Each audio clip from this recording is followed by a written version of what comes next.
మరి మీరు ఈ డైట్ మీకు మజిల్ తగ్గుతుందా, ఫ్యాట్ తగ్గుతుందా అనేది ఎలా తెలిసింది మీకు అసలు? నాకు ఎలా తెలిసిందంటే సార్ వెయిట్ మెషిన్ అవన్నీ మనకి చెప్తారు.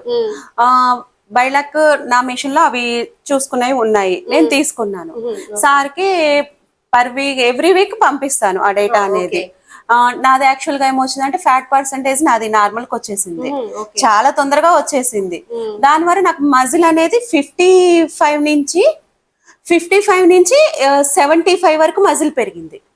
ఓకే, అంటే మజిల్ ని పెంచుకుంటే ఫ్యాట్ యాక్చువల్ గా మజిల్ పెరుగుతుంది కాబట్టి నన్ను వెయిట్ అనేది వెయిట్ లాస్ కనబడలేదు నాది. ఓకే, యాక్చువల్ గా ఇంచ్ లాస్ వచ్చింది. ఓకే, ఇంచ్ లాస్ వచ్చింది. ఫ్యాట్ కంటెంట్ పోయింది, మజిల్ కంటెంట్ పెరిగింది.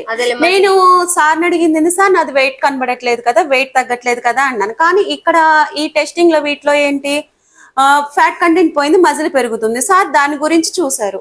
నీకు ఇక్కడ మజిల్ పెరుగుతుంది కాబట్టి నీకు వెయిట్ తగ్గట్లేదు, కానీ ఇది హెల్దీ మజిల్ కాబట్టి మజిల్ పెరగొచ్చు.